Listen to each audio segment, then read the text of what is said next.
भनिराख्नु भएको छ। अहिले दुईटा अतिवाद एकदम चलेको छ, बनाउने र डराउने भनेर। सानसाना बालबालिकादेखि लिएर त्यत्रो व्यक्तिहरूको हत्या भएको पृष्ठभूमिमा निर्वाचन आइरहेको छ। तर कसरी आइरहेको छ भन्दा संविधानबाट डिरेल भएर। यो दुईटा अतिवाद होइन भन्दै हुन्छ। अझ अतिवाद होइन, एउटा अतिवाद हो, अर्को त्यसको प्रतिवाद हो। अतिवाद र केपी शर्मा ओलीले के पनि भन्ने गर्नु भएको छ भने यो बनाउने र डराउने बीचको द्वन्द्व हो जनमत संग्रह पनि भन्नुभएको छ। तपाईहरु कसरी बुझिराख्नु भएको छ, मतदातालाई के बुझाइराख्नु भएको छ? सबभन्दा पहिलो कुरा त तपाईले भन्नुभएकै कुरा सही हो। दुई अति देशको क्षति र देशको क्षति हुन फेरि पनि खोजिरहेको छ यो क्षेत्रमा। मनोनयन दर्ताको दिनदेखि पछिल्लो समयसम्म आउँदाखेरि त्यसको छनकहरू पनि देखिरहेछ। हामी यही कुरा जनतालाई भनिरहेका छौँ ताकि मुलुकले अहिले अब मुठभेड र भिडन्त चाहेको छैन, शान्ति र स्थिरता चाहिएको छ। पुरानो पुस्ताले अथवा हाम्रो पूर्व प्रधानमन्त्रीहरूले बनाउनु भएको गर्नुभएको विकासको मोडेल, उहाँहरूले देख्नु भएको समृद्ध नेपाल अब मोटामोटी मुलुकलाई पुगिसक्यो। उहाँहरूको पुस्ताले सोचेको देश, विकास र समृद्धिको मोडेल यो ठाउँले, यो गाउँले, देशले देखिसक्यो, भोगिसक्यो। अब मलाई लाग्छ मतदाताहरू त्यतापट्टि फर्किन चाहनुहुन्न। त्यही भएर मतदाताहरूको म कुरा सुन्छु। अब धेरैले अब भत्ता खानेतिर जानुपर्छ, सत्तातिर युवाहरू जानुपर्छ भनेको म सुन्छु। त्यो हिसाबमा हेर्दाखेरि जस्तो यो निर्वाचनको बेलामा जस्तो हामी देखिरहेका छौँ, यो स्वाभाविक निर्वाचन होइन र यो स्वाभाविक निर्वाचन होइन भने यो अस्वाभाविक कसरी भयो? मैले बुझेको के हो भने एउटा राजनीतिक नेतृत्वले राज्यका कुनै पनि संयन्त्रले गरेका सम्पूर्ण कुराहरूको जस र अबजसको भागीदार हुनुपर्छ। जिम्मेवार र जवाफदेही प्रशासन भनेको त्यो, सरकार भनेको त्यो। तर केपी ओलीले बच्चा मार्दैन भन्ने कुरा भनिराख्नु भएको छ। त्यसै गरी प्रधानमन्त्रीले गोली चलाउँदैन भन्ने कुरा गरिराख्नु भएको छ र आदेश पनि दिँदैन, एकजना प्रहरी अधिकृतलाई ल्याएर सोधे पनि हुन्छ। यो कुरा चाहिँ यो चाहिँ सर्वसाधारण जसले पोलिटिक्स र राज्यको चेन अफ कमान्ड बुझेको छैन उसको लागि भनिने कुरा हो। जसले पोलिटिक्स बुझेको छ, संविधान बुझेको छ, सरकार बुझेको छ, सत्ता बुझेको छ, संसारभरिको प्रचलनहरू बुझेको छ, प्रणाली बुझेको छ, उसको लागि चाहिँ यो हास्यास्पद कुरा हो। तपाईँ बैंक डुब्यो भने बैंकको सीईओले जिम्मा लिन्छ कि म्यानेजरले जिम्मा लिन्छ? कुनै पनि इन्स्टिट्युसनको कुनै पनि ओह्रालो यात्रा भयो भने त्यसको नैतिक जिम्मेवारी उसले भन्ला कि मैले घोटाला गरेको हो र मेरो बैंकको म्यानेजरले गरेको, उसलाई दोष देऊ न भनेर एउटा बैंकको अथवा कुनै एउटा इन्स्टिट्युसनको प्रमुख उम्किन पाउँछ? नैतिक जिम्मेवारी लिनुपर्छ कि पर्दैन?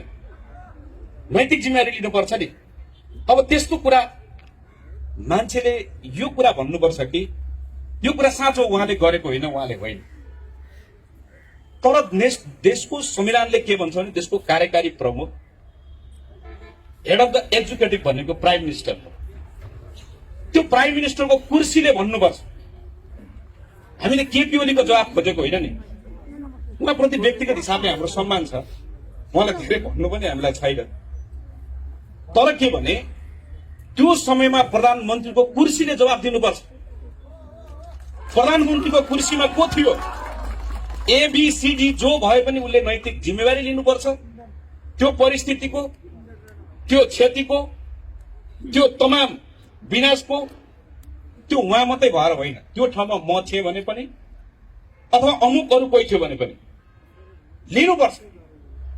कुनै पनि संस्थाको प्रमुखले त्यो संस्थाको दुर्दशाको मुख दर्शक भनेर मैले होइन अर्कोले भनेर उम्किन पाउँदैन। त्यहाँ आगो लगाउन जाँदाखेरि जुन किसिमका भिडियोहरू सार्वजनिक भएका छन् नि, तमाम पार्टीका नेता कार्यकर्ताहरू जसरी देखिएका छन् तिनको जिम्मेवारी चाहिँ हुँदैन कि के होइन, हुन्छ? त्यो पनि- जस्तै नेकपा तत्कालीन अब नेपाली कम्युनिस्ट पार्टी भयो तपाईँहरूको, नेकपा माओवादीकै कार्यकर्ताहरू खुल्लमखुल्ला जलाउन हिँडेको, रासोपाका कार्यकर्ता झण्डा ओढेर देश डढाउन हिँडेको प्रश्न देखिया छ नि त। एकदम। त्यसको जिम्मेवारी चाहिँ लिने कि म तपाईँको तपाईँले उठाउनु भएको प्रश्नको नैतिक जिम्मेवारी चाहिँ म अहिले केपी ओलीजीलाई प्रश्न गर्ने लिनुपर्छ।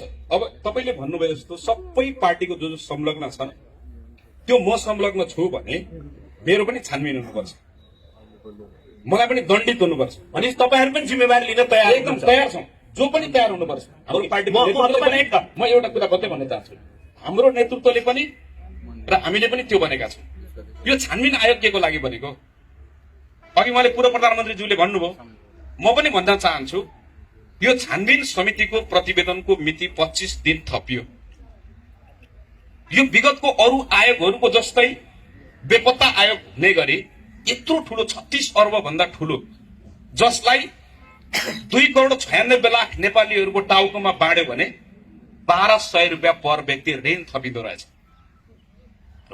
अब तपाईँले एकदम ठिक कुरा गर्नुभयो। त्यसको त्यो म मन्थलाजीसँग प्रतिवेदन जाउँ, अनि फेरि आउँछु। र अहिले मैले यति भने यो निर्वाचन चाहिँ जवाबदेही र जिम्मेवार अनि पारदर्शी नेतृत्व चाहियो भन्ने कुरा पनि हो यो निर्वाचन।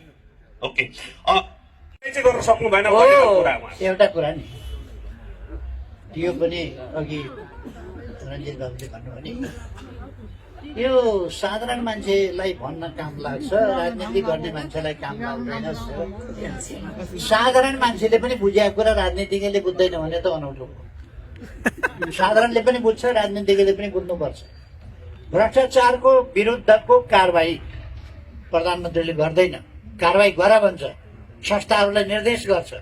मैले अख्तियार दुरुपयोग अनुसन्धान आयोग होस् अथवा प्रहरी छानबिनकर्ता प्रहरी होस्, अभियोजनकर्ता सरकारी वकिलको कार्यालय अथवा महान्यायाधिवक्ता होस् अथवा न्याय दिने अदालत होस्, कसैलाई नगर होइन गर भनेको छु मैले। तर त्यो पहिले सेटिङमा नियुक्ति हुन्छ अनि काम हुँदैन भन्ने आरोप आयो कि कहाँ सर्वोच्च अदालतको न्यायाधीश सेटिङमा नियुक्ति भएको छ? त्यसो भए त अहिले कुरो हाम्रो पक्षमा फैसला गर्थ्यो होला नि त। कहाँ गरेको छ त? यति सबै हुँदाखेरि पनि कहाँ गरेको छ? म उहाँसँग आएर तपाईँसँग आउँछु। म उहाँ यही विषयमा एउटा थप्न चाहन्छु। छोटोमा म थप्न चाहन्छु भने देशको प्रधानमन्त्री कार्यकारी भइसके पछाडि देशको संवैधानिक परिषदको पनि प्रमुख प्रधानमन्त्री हुन्छ। त्यसमा अख्तियारको प्रमुख, निर्वाचन आयोगको प्रमुख, मानव अधिकार आयोगको प्रमुख, राष्ट्रपति उपराष्ट्रपति, राष्ट्रिय सभा प्रतिनिधि सभाका प्रमुखहरू भनेको यो देशको शासन सत्ताका प्रमुखहरू बसेको, जसलाई संवैधानिक परिषद भनिन्छ। त्यो संवैधानिक परिषदको अध्यक्षता कार्यकारी प्रमुखको हिसाबले प्रधानमन्त्रीले गर्ने हुन्छ। त्यसको अख्तियारको प्रमुख पनि हुन्छ। यदि देशको प्रधानमन्त्रीले चाहँदाखेरि भ्रष्टाचार, त्यो संवैधानिक परिषद मार्फत प्रधानमन्त्रीले भ्रष्टाचार सम्बन्धी अनेकौं फाइल र अनेकौं प्रकारका भ्रष्टाचारका मुद्दाहरूलाई, काण्डहरूलाई चाहँदाखेरि 24 घण्टामा 24 वटा फाइल पल्टाउन सक्छ। ओके, उहाँको पालोमा भएन भन्नु। एउटा कति भने नि कुरा हो। अहिलेका प्रधानमन्त्रीले के भन्नुभएको थियो? प्रधानमन्त्री हुनुभन्दा ठिक्क अगाडि भने भ्रष्टाचार नियन्त्रण ठुलो कुरा होइन, 5 दिनमा गर्न सकिन्छ, 5 दिनमा गरिदिन्छु। गफै त हो, सम्धि भन्छन् क्या, 5 दिनमा गर्छु भन्नुभयो। र नेपाली जनताले उहाँहरूले चलाएको सरकार पनि देख्दैछन्। अब 21 गतेसम्म होला देख्दैछन् के भइरहेको छ भन्ने कुरा हो त। एउटा कुरा, संवैधानिक परिषदमा मानव अधिकार आयोगको प्रमुख पनि हुँदैन, अख्तियारको प्रमुख पनि हुँदैन। संवैधानिक परिषदमा प्रधानमन्त्री हुन्छ, प्रधान न्यायाधीश हुन्छ, राष्ट्रिय सभाको अध्यक्ष हुन्छ, विपक्षी दलको नेता हुन्छ, राष्ट्रिय सभाको राष्ट्रिय सभाको अध्यक्ष हुन्छ र प्रतिनिधि सभाको उपसभामुख हुन्छ। यति मान्छे हुने हो। त्यसो भएर ती सबै मान्छेहरू हुँदैन। सबैले भन्ने कसलाई हो भन्दाखेरि अख्तियार, भ्रष्टाचार सम्बन्धी छानबिन गर्ने अख्तियार दुरुपयोग अनुसन्धान आयोगले हो। मैले अधिकार दिने होइन, संविधानले दिएको। मानव अधिकार आयोगले प्रधानमन्त्रीलाई पनि प्रश्न सोध्छ, प्रधानमन्त्रीलाई पनि स्पष्टीकरण सोध्छ।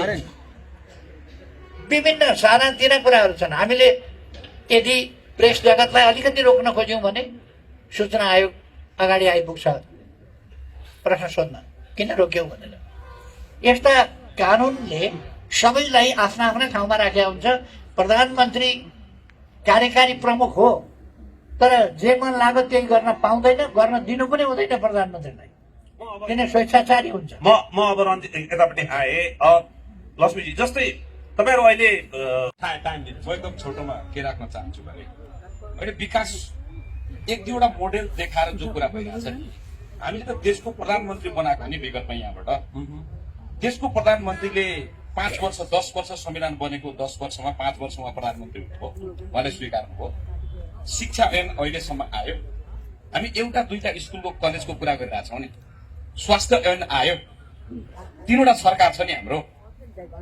प्रहरी ऐन आयो, निजामती कर्मचारी ऐन आयो। एउटा राज्यले गर्नुपर्ने नियम कानून बनाएर शासन गर्ने हो नि राज्यले।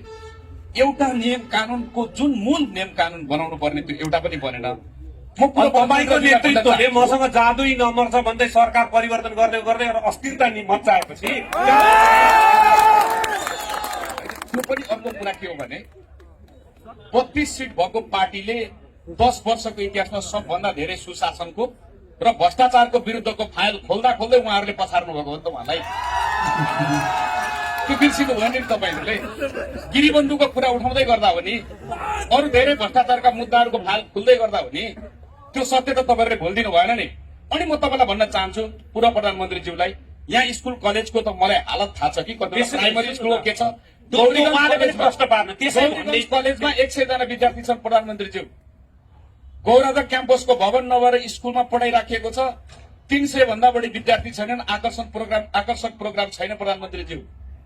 रिमोट एरियामा भूमिहीन सुकुम्बासी र मजदुरका छोराछोरीहरूले अहिले पनि शिक्षा दीक्षा राम्रो पाउन सकेका छैनन् प्रधानमन्त्रीज्यू। तपाईँले भन्नुभएको यो सुन्नु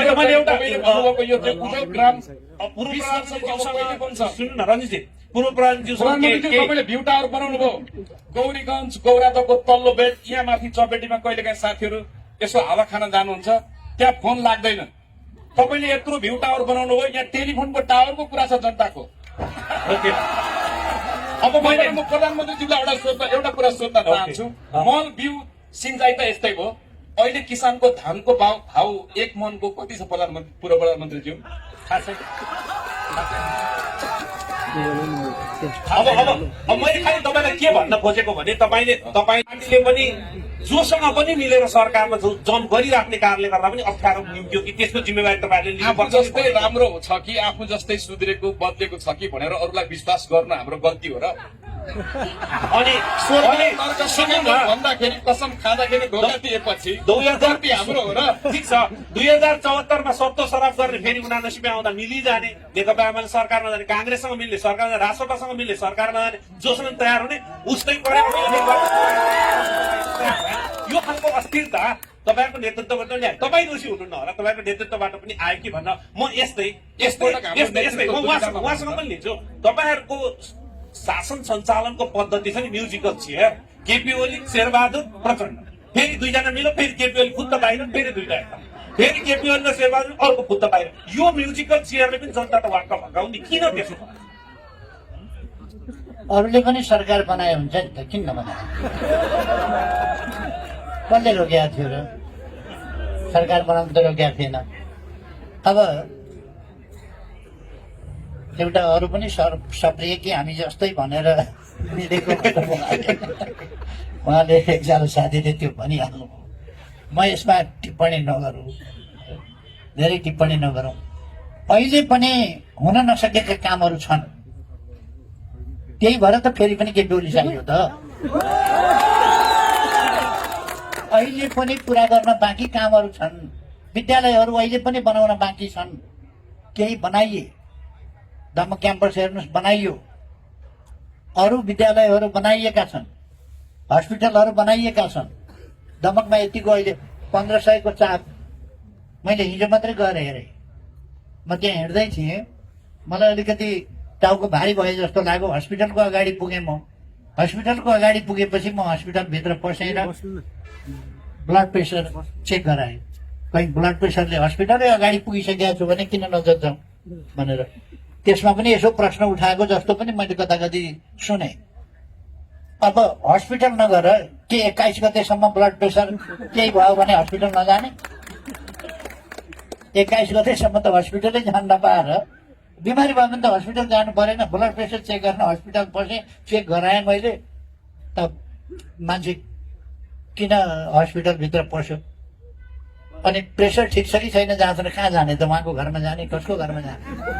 अब मैले त्यसो भएर